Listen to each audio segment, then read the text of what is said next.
If you could have a drink with anyone in the theater world, who would it be? I'm Anthony Caporale, and I'm running through my list. Each week, I'll sit down with cast members, bartenders, and personalities from New York's theater district and get a behind-the-scenes look at what it's like to live, work, and play on Broadway. Come have a drink with us on Broadway Bartender. Welcome to Broadway Bartender. My name is Anthony Caporale, and we are here at New World Stages in the heart of Manhattan's Theater District, home to my shows, The Imbible, A Spirited History of Drinking, and The Imbible Day Drinking. Today we're going to start out with a variation of a drink that we've made before called the Moscow Mule. Very, very popular drink, but we're going to do a little bit of tweaking to it in honor of our special guest, who I am so excited to talk to you today. But like a traditional Moscow Mule, we're going to start with some vodka in a mixing tin with ice. And I want about 2 ounces of vodka per drink. So I'm going to do 4 ounces, which is an 8 count for our viewers who watch the series frequently. And then I'm going to add some lime juice. And I want the juice of 1/2 of a lime per drink. So that is going to be a full lime for this double recipe. And as always, the second half goes in the drink so that the alcohol can dissolve all those beautiful essential oils, which is where all the flavor in a lime is. And I'm going to shake this up really, really well. I want to chill the drink, dilute the drink. Again, as I said, dissolve all those essential oils. And also introduce some air bubbles. That helps bring the flavor of the liquid to your nose. All right, when that's nice and chilled, I'm going to strain it into a Collins glass over fresh ice. We always want to serve our drinks over fresh ice. And a little bit of ginger beer, as most of you know, for a Moscow Mule. But I'm not calling this a Moscow Mule, I'm calling it a Moscow Thoroughbred, because we're going to top it off with some sparkling wine, which was one of the favorite drinks of the Tsars, and specifically the Romanov family. And that is why I've chosen this drink, a little candied ginger, in honor of our guest, Mary Beth Peil, who I just saw in Anastasia. You did? Oh my goodness! So, for you, ma'am, cheers, and let me know what you think of the excited to Moscow drink it. Thoroughbred here. You use a straw, don't you? You can use whatever you'd like. Oh my God. Like? Good? That is Refreshing, seriously good. crisp. I'm gonna.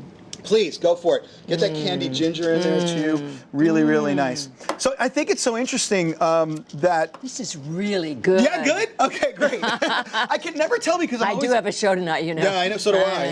Yeah. I'm always talking to actors, and when they can tell me something's good, and I'm like, I don't know if I believe you. But I'm going to take you at your word. So yeah, I find it so interesting that the Tsars were huge fans of champagne. Anything and you French. mention it. Anything French. Anything French, right? And a They were big part so of the show is in France. That's just fascinating to me. The Russians emulated as much of France as they could to become worldly. Is that what they were trying to do? Yeah, It was like, Peter the Great started it. Really? He went to France and he learned about everything and what to eat and what to drink and planted things and just recreated a different kind of empire. And is that why the expats gravitated to Paris? I think so. I think they just felt comfortable there. They all spoke French when they were in Russia. And I think at that time a lot of people felt that French was the ultimate. The international language and sort of the capital of fashion and style and civilization. Style and diplomatic good taste, everything. Beautiful. Wow. And it still is. I know. I know. Yeah. I was amazed at how much I learned from the show. And I don't know whether that was intentional or not, but I walked away feeling like I got this amazing history lesson in addition to the wonderful story that everyone's familiar with. And I'm so glad to hear you say that, because I think it's what sets it aside from the normal Broadway Disney princess story is that it's rooted in actual history and a fascinating, colorful history. Unbelievable. And tragic, sad. Yeah, and you don't shy away from it at all, even though the source material is, you know, what a lot of people I think would consider to be a children's movie. Yes. Yes. But man, the revolution is handled well, and again, I learned so much. The scene in the bar in Paris, I had no idea. With all the expats, yes, that was very, very true. Several friends, huge fans of the movie, and they went to see the show, but they said it was significantly different. Much different, And one of the things that they said was that it was much more historically grounded than the movie was. We had some Russian press people come to see it early on, and they were so moved by how much the history was honored. Yeah, it was That must be such a rewarding experience. It was really experience. lovely. Yeah, it was really lovely. Wow. So your role, that's the other thing that I thought was phenomenal, is there's, you know, clearly the two leads in the show, but the supporting cast was unbelievable. I know. We have a treasure trove of Broadway babies, you know, people making their debut, and Broadway veterans. Just everyone sings so beautifully and dances and acts, and I mean, it's a very rich cast. And the supporting roles are so Yes. rich and wonderful, Yeah. and it just must have been an incredible experience for you. It continues every night. It's just the audiences out of sight. I feel like I'm at a rock concert. I have to confess to you, I put earplugs in during the curtain call. Really? It's painful. I can imagine they could not wait to stand up. I know. They literally couldn't wait to stand up. Thrilling. For an old broad like me, I'm telling you, to see all these, it's thrilling. Congratulations. I mean, Yeah. that's amazing. So, multiple Tony nominations, most recently. That's Yes, multiple, yeah. that's multiple. So, That's most right. recently for this role. But then The King and I also. I mean, 32 years earlier. that's incredible. It I mean, really is. what was that It really like, is. getting that second nod?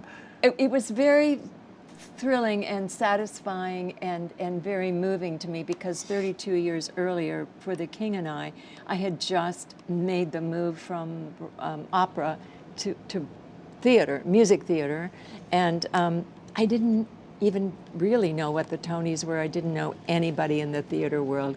I felt like an interloper. I felt like, oh Really? my gosh, when they find out I don't know what I'm doing, they're going to be, you know, it was so different. And I said to myself, if I ever get back here, I want to feel like I belong, and that I'm loved. Yeah. And Well, that's what happened. oh man, I can imagine. So lovely. That's fantastic. What made you decide to move from classical and opera to musical theater? Was it the role? Well, partly. I did a production of Kiss Me Kate with Minnesota Opera, where I'd done a lot of opera, and in the midst of rehearsing, where I thought, well, I'm going to lose my voice, because you can't rehearse 8 hours a day and scream and talk and sing high notes and sing low notes. As an opera singer, you're constantly protecting everything. So I thought, well, I'll probably just die here and never perform again. And every day I got stronger. Wow. Every day I got stronger, and every day I realized you don't have to be absolutely perfect.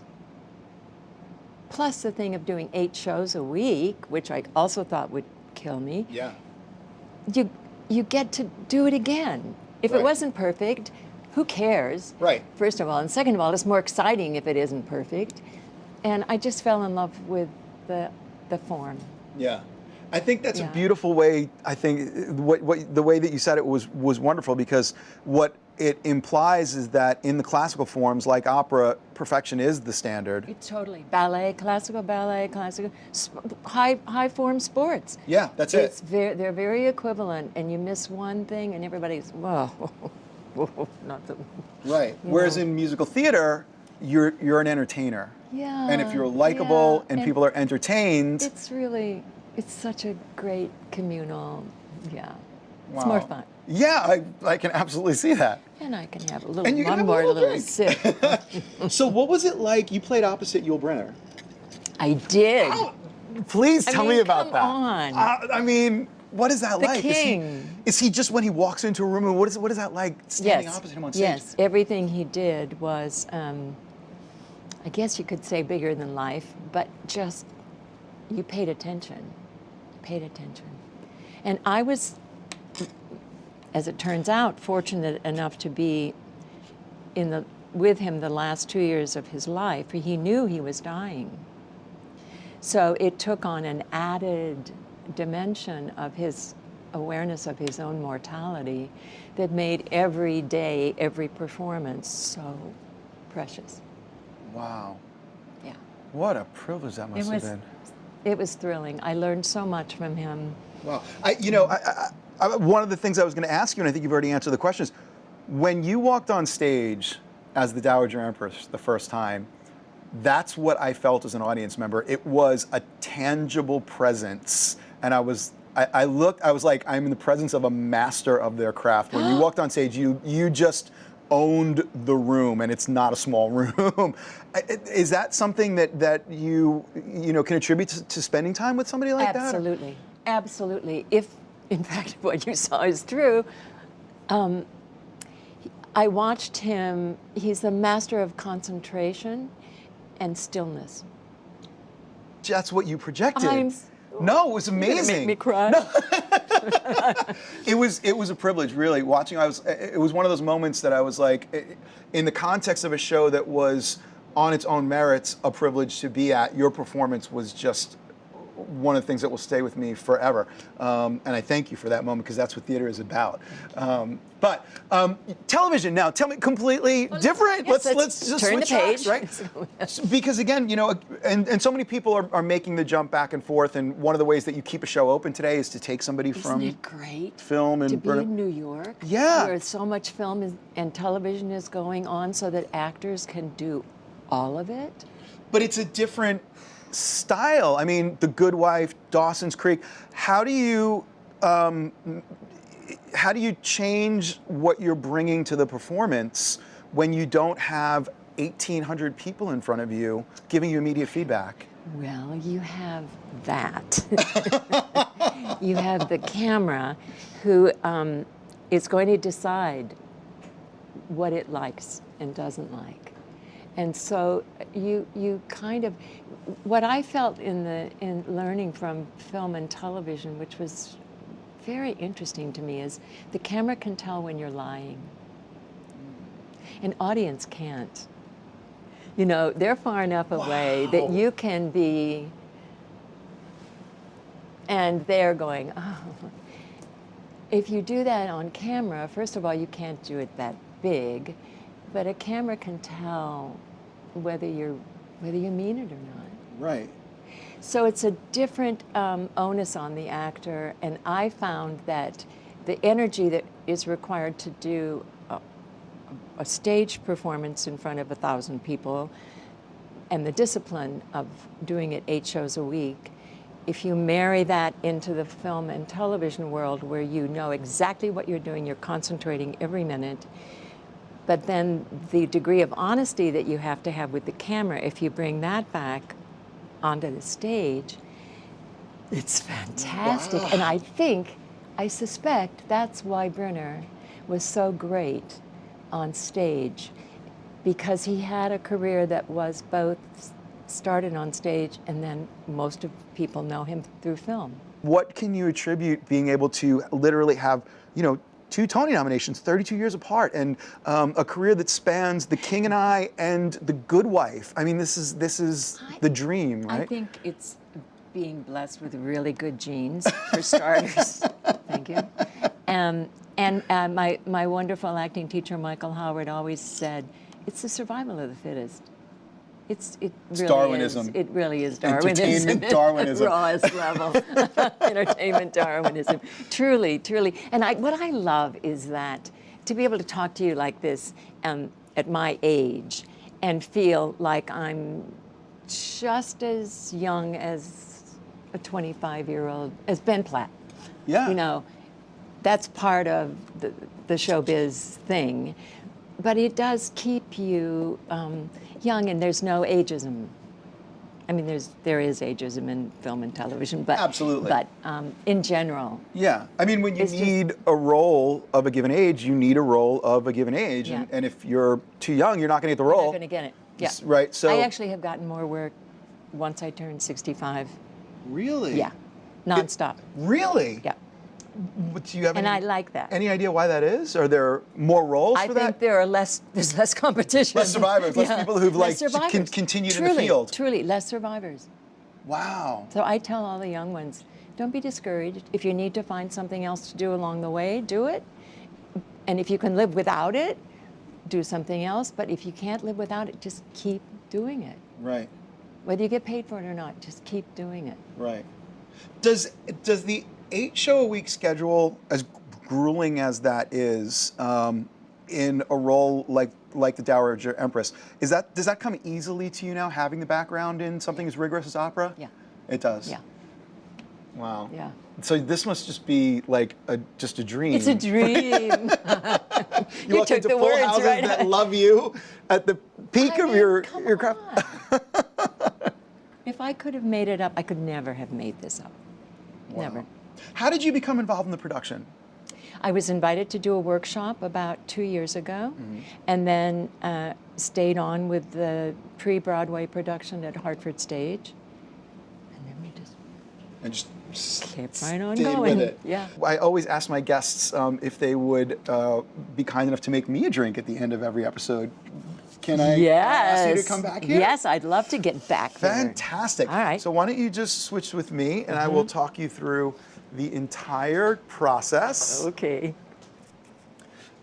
Okay. And so now we are going to end firmly in Paris, as the story does. And we're going to make a very classic drink called a French 75. Have you enjoyed a French 75? No, but do I get to make two? Yes, you get to make two, absolutely.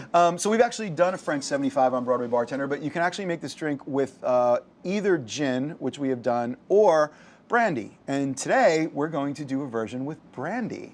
So we're going to start with this mixing tin. If you just want to fill it about halfway with ice, right from the ice well underneath you. Oh, yes. This Yeah. is my ice There's scoop. your ice scoop, absolutely. I'll be right back. Yeah, take your time. And then we have a clear bottle in the, yep, that's perfect. In the speed rail bottle. right underneath you, if you just want to pick that up. Good, and we're gonna do about 2 ounces of brandy per drink. And in bartending, we count 1, 2, 3 in order to figure out how much liquid's coming out. Okay. Each count is a ½ ounce. So I want you to turn the bottle upside down and count to about 8. And singers and musicians get this right first time. The tension you can feel. Perfect. I told you, you're going to get perfect. Okay, so now we need to sweeten this a little bit, and for that we use simple syrup, and that's nothing more than equal parts granulated sugar and water right in there. And I want you to just do a 2 count of a nice gentle pour, and that's going to be about 1/2 ounce of simple syrup per drink. And once again, perfect, all done, great, that's great. And then we can take this fresh squeezed lemon juice. I could just drink it like this. You could, I could too, and just Okay. pour that right in. And The all whole we, thing? yeah, the whole thing. I pre-measured it for you. That is, that's going to be about 1 ounce of lemon juice per drink. So all we've done really is we've made lemonade and added brandy to it. Yeah, pretty simple. Yeah. So now we want to take this shaker and put it on the tin. Yep, and just twist it and push it down a little bit. Oh. Good, great, perfect. It's a You'll little feel it kind of lock in there. It's a little slanted, is that all right? Yeah, it should be slanted. That's Oh. perfect. That's what kind of keeps it tight in Okay. there. So you're going to take one hand and put it on top of the tin, the other hand on the bottom of the tin, right? And just step a little bit away from the bar and just give it a little shake. Yep, and you don't have to even shake this too much. We're just going to try and chill it. Great, and just straight down to the floor.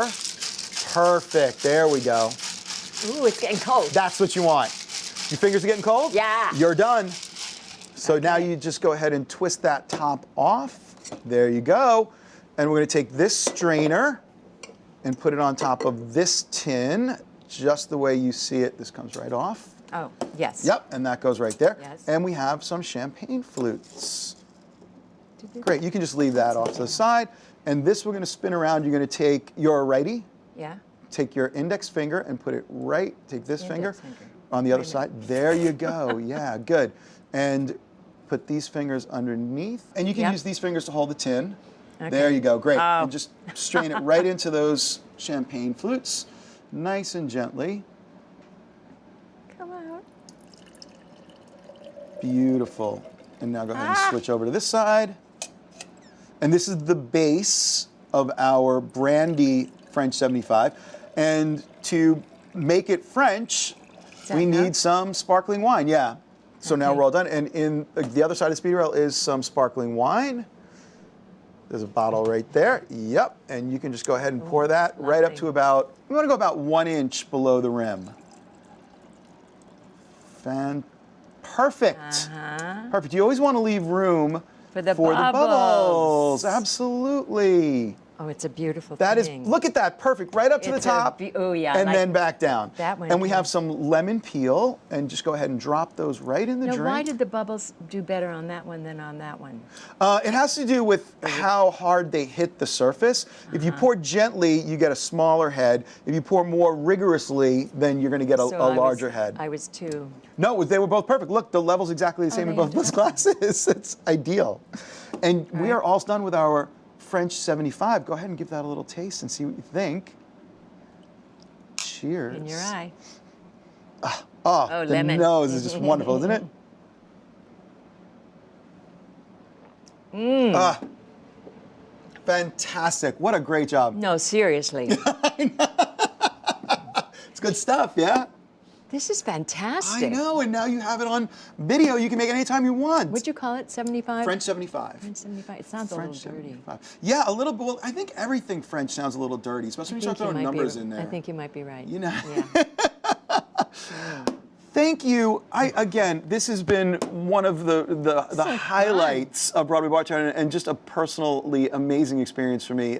Your performance really touched me, and it's just been a privilege talking to you. Mary Beth Peil, multiple Tony nominee. Anastasia, the Dowager Empress. Website for the show, I'm sure they just type in Anastasia, it's going to come right up. Yeah, Anastasia.com. Folks. Thank you for a fun show. Oh, so great. Made my whole day. Really? Folks, Broadway Bartender, you can tune in every week. Recipes, links, all kinds of great stuff. Drink well, drink responsibly. Cheers. Yay. French 75. Yeah. Yeah. Good job. All right, keep rolling, guys. I mean, seriously. I know, it's good, right? That's good. It's fantastic. It's one of my favorites. You are, oh my goodness. I don't know how to say thank you. That was just amazing. You said thank you in many ways. Thank you. Wonderful, Thank you. wonderful, wonderful. We'll get you guys behind. Oh, yeah. Okay. It's fabulous. That was great. Thank you. Thanks.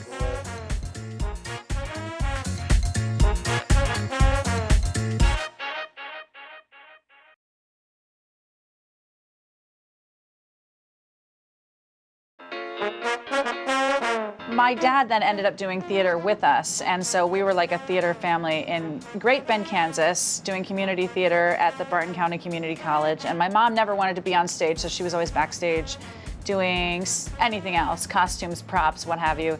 And so, yeah, I saw the two of them in shows before I was in shows. They did Annie Get Your Gun together, you and Dad, and then... With your dad? You did a show with your dad? Yeah.